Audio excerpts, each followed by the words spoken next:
Senator Booker just exposed something that should terrify every American who believes in justice.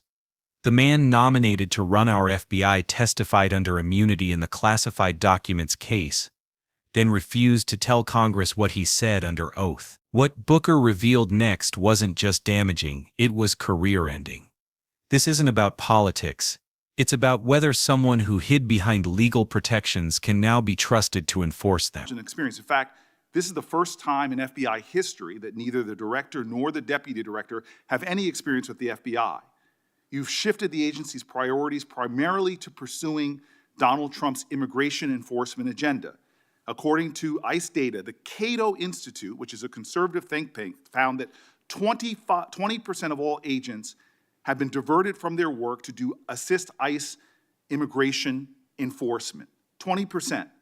Part of this operation is the work of masked law enforcement who jump out of cars, snatch people off streets at churches, schools, and their jobs and hospitals.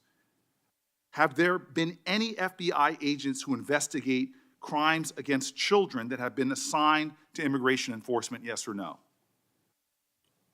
The premise of what you say is entirely false. Have there been any FBI agents who investigate foreign domestic terrorism? You don't get to say America is not safer under this leadership. I am not saying America is safer because of the work of the FBI. You're making a presumption of premise. 4,700 children. Sir, we have seen 6,000 weapons and 23,000 violent felons have been arrested. That FBI agents who investigate human trafficking have been reassigned to immigration enforcement. You are not denying that FBI agents who are on the task force that fight against Russian oligarchs have not been reassigned. Public Corrections Squad, reassigned. People who defend children, reassigned.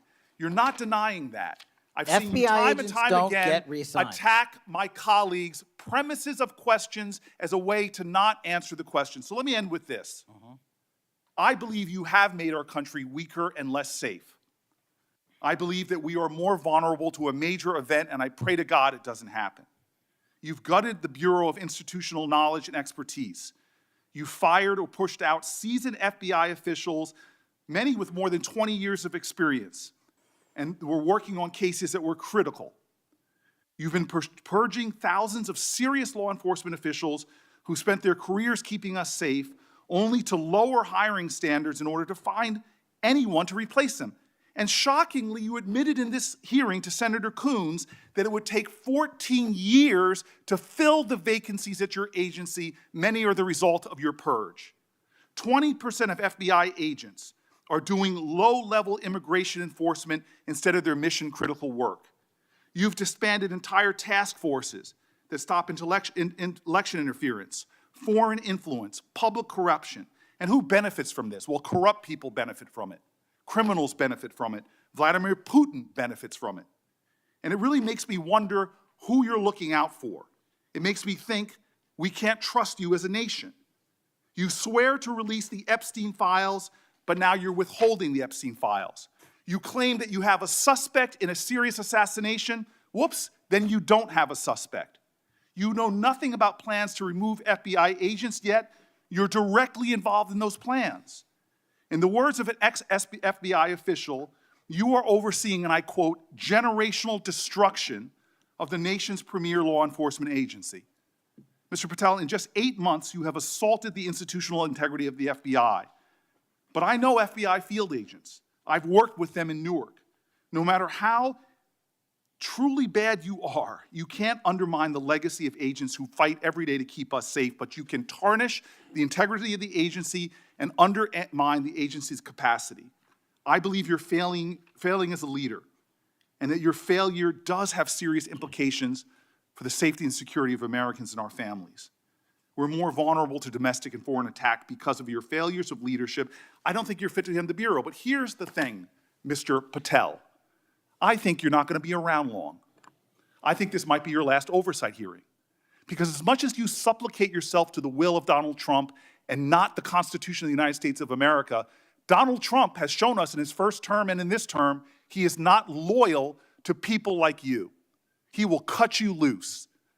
This may be the last time I have a hearing with you because I don't think you're long for your job. But I'm going to tell you this, I pray for you. I pray for you that you can step up and defend your oath defend the Constitution, and do a much better job of defending this country. Thank you, Mr. Chairman. Do you want to say anything? Yes, at this sir. point? That rant of false information does not bring this country together.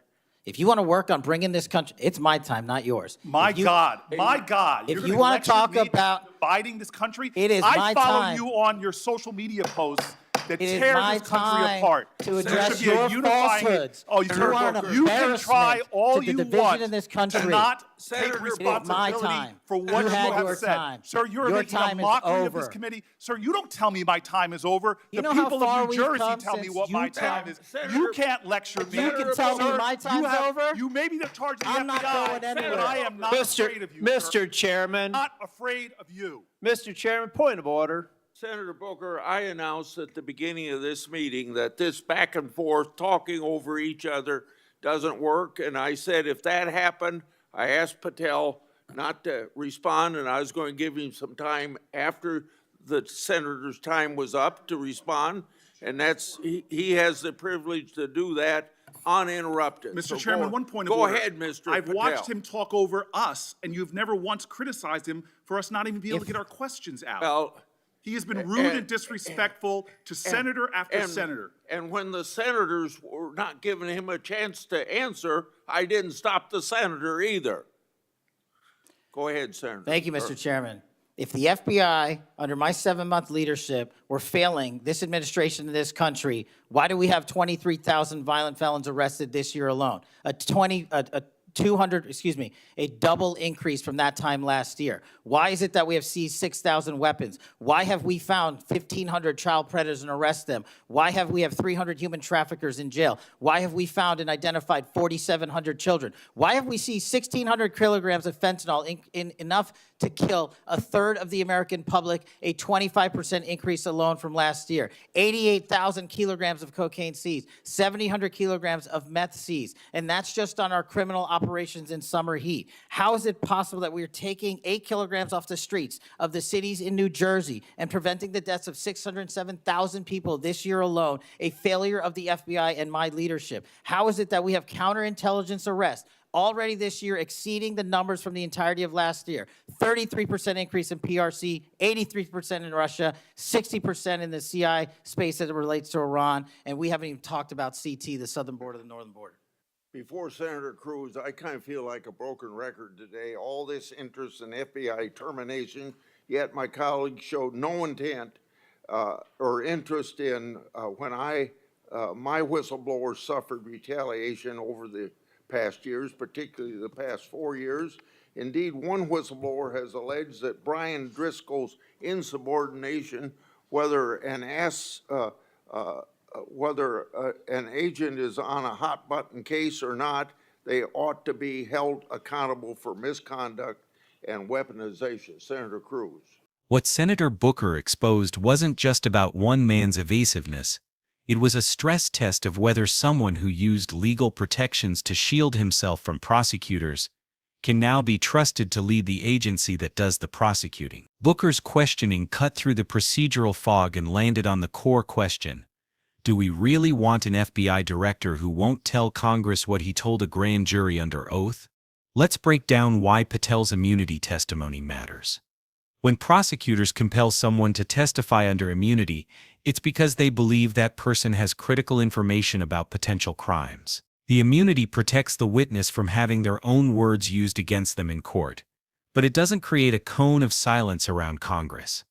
Witnesses can absolutely discuss their grand jury testimony with senators. Patel's repeated claims about being legally restricted were misleading theater designed to avoid accountability. Here's where it gets dangerous. Patel testified under immunity in the classified documents investigation, the same type of case the FBI routinely handles. If he won't disclose what he said about classified material handling or presidential conversations, how can senators evaluate whether he'll have conflicts of interest supervising similar cases? The FBI director oversees investigations that could involve the same legal questions and potentially the same political figures he testified about under immunity. Booker also pressed on the systematic removal of career prosecutors and agents who handled politically sensitive cases. This isn't normal personnel management. It's the deliberate dismantling of institutional independence. When career professionals see colleagues punished for following evidence, the chilling effect spreads immediately. Agents look over their shoulders. Prosecutors hesitate before opening cases involving powerful people. The pattern transforms the FBI from a law enforcement agency into a political instrument. Instead of investigating crimes based on evidence, agents learn to investigate based on who's protected and who's targeted. That's the inevitable result when political loyalty becomes the primary qualification. Then there's the credibility crisis. Patel's public statements about enemies lists and political targeting matter because the FBI's effectiveness depends on public trust and international cooperation. When foreign intelligence services and ordinary citizens believe the Bureau serves partisan interests instead of public safety, that cooperation evaporates. The result is a direct threat to national security. What should Congress demand? First, complete transparency, where legally permissible. Second, independent oversight of personnel changes involving career staff who handled politically sensitive investigations. Third, statutory protections to prevent politically motivated firings. This moment matters because institutions don't self-correct. When nominees evade simple questions about their past interactions with the justice system, they're undermining the public's right to informed consent about who leads their law enforcement agencies. Booker's questions were a constitutional stress test that Patel failed by choosing evasion over transparency. If we care about preserving law enforcement independence, those failures should disqualify him from leading the FBI.